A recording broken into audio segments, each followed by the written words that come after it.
نحمد ونصلي على رسوله الكريم اما بعد فاعوذ بالله من الشيطان الرجيم بسم الله الرحمن الرحيم انا سنلقي عليك قولا ثقيلا بے شک ہم آپ پر عنقریب ایک بھاری کلام نازل کرنے والے ہیں۔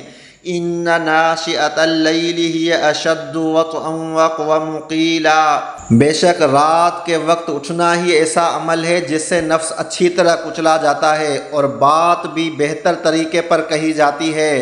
ان لک فی النہار سبحا طویلا، بے شک دن کے وقت تو آپ لمبی مصروفت میں رواں دواں رہتے ہو۔ وَاذْكُرِ اسْمَ رَبِّكَ وَتَبَتَّلْ إِلَيْهِ تَبْتِيلًا، اور اپنے رب کے نام کا ذکر کرو اور سب سے الگ ہو کر اسی کی طرف متوجہ ہو جاؤ۔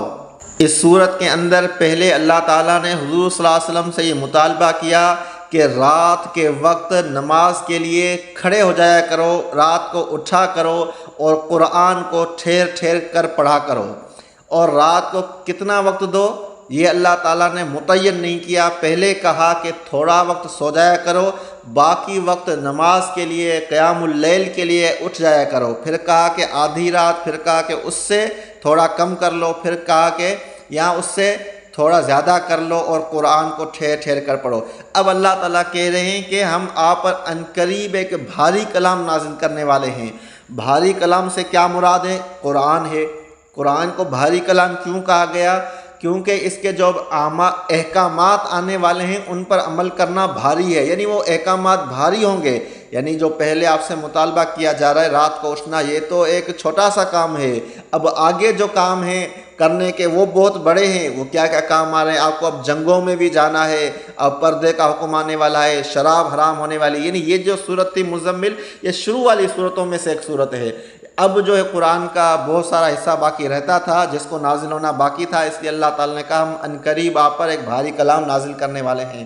اور دوسرا یہ ہے کہ جب وحی اترتی تھی تو اس کا اثر بھی ایسا ہوتا تھا کہ جس سواری پر، اونٹنی پر حضور صلی اللہ علیہ وسلم بیٹھے ہوتے تھے اور اگر وحی نازل ہوتی تھی تو وہ سواری، وہ اونٹنی اس وحی کے اثر کی وجہ سے بیٹھ جاتی تھی، اتنی شدت ہوتی تھی اس وحی کے اندر۔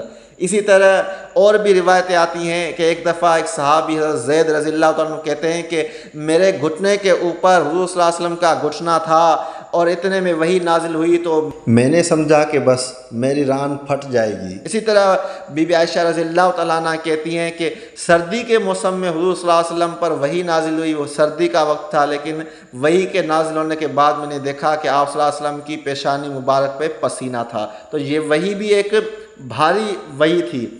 اس کے علاوہ جو قرآن ہے اس پر جو انسان کو اجر ملنے والا ہے وہ بھی بہت بھاری ہوگا، تو اس لیے یہ کلام ایک بھاری کلام ہے جو اللہ تعالیٰ نے کہا ہم عنقریب آپ پر نازل کرنے والے ہیں۔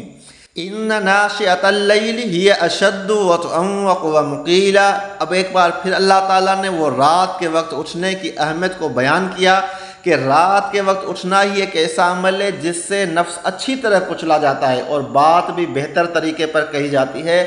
یعنی رات کے وقت جو لوگ اٹھتے ہیں اور اٹھ کر اپنے رب کی طرف لو لگاتے ہیں، نماز میں مشغول ہوتے ہیں، دعاؤں میں مشغول ہوتے ہیں، تلاوت میں مشغول ہوتے ہیں، غور و فکر میں مشغول ہوتے ہیں، تو اس عمل سے انسان کو اپنے نفس پر کنٹرول کرنے میں کافی مدد ملتی ہے۔ اس سے انسان ایسے مجاہدے کر کر کے پھر انسان مضبوط بن جاتا ہے، پھر اس کے لیے دنیا کی تکلیفیں برداشت کرنا بھی آسان ہو جاتا ہے۔ جو شخص اپنی رات کی میٹھی نیند کو چھوڑ سکتا ہے وہ دنیا کی باقی آسائشوں کو چھوڑ کر میدان جیت سکتا ہے۔ اس لیے اللہ تعالیٰ نے کہا کہ رات کے وقت اٹھ کر عبادت کیا کرو۔ خاص طور پر اس سے مراد ہے کہ انسان پہلے سو جائے، سو جانے کے بعد پھر اٹھے اور پھر اٹھ کر تہجد میں کھڑا ہو جائے یا ذکر میں مشغول ہو جائے، اور پھر اس وقت جب انسان تلاوت کرتا ہے تو کیونکہ ڈسٹربنس نہیں ہوتی، شور و غل نہیں ہوتا، تو اس لیے جو بات نکلتی ہے وہ سیدھی نکلتی ہے، قرآن کا معنی اور مفہوم اچھے سے سمجھ میں آتا ہے، غور و فکر کرنے کا وہ وقت ہوتا ہے، اور جو دعائیں مانگتا ہے تو انسان کوئی ڈسٹربنس نہیں ہوتی ہے، اس لیے جو کہہ رہا ہوتا ہے وہ سمجھ بھی رہا ہوتا ہے، اس لیے اس وقت جو بات کہتا ہے وہ بہتر طریقے پر کہی جاتی ہے۔ اور دن کے وقت کیا ہوتا ہے؟ ان لک فی النہار سبحا طویلا، دن کے وقت تو انسان کو مصروفیتیں ہوتی ہے، اس لیے اللہ کہہ رہا ہے بے شک دن کے وقت تو آپ لمبی مصروفیت میں رواں دواں رہتے ہو، دن کے وقت انسان کو کئی مصروفیتیں ہوتی ہیں۔ وَاذْكُرِ اسْمَ رَبِّكَ وَتَبَتَّلْ إِلَيْهِ تَبْتِيلًا، اور اپنے رب کے نام کا ذکر کرو اور سب سے الگ ہو کر تمام مخلوقات سے کٹ کر صرف اسی کی طرف متوجہ ہو جاؤ، اسی کے ہو جاؤ۔ اب اس سے کیا مراد ہے؟ اس سے مراد یہ ہے کہ تمام مخلوقات کے تمام نظریوں کو سائڈ پہ رکھ کے اللہ کی بات کرنی ہے، اللہ کے نظریے کی بات کرنی ہے۔ جس طرح لوگ کہتے ہیں کہ بھئی سب یہ کر رہے ہیں تو ہمارا سب سے واسطہ نہیں ہے، اللہ سے واسطہ ہے، اللہ ہی ہمیں اس دنیا میں لایا، اللہ نے ہی ہمیں اس دنیا میں رزق دیا اور اللہ ہی کی طرف ہمیں جانا ہے، تو ہمیں اس دنیا میں بات بھی اللہ کی کرنی ہے۔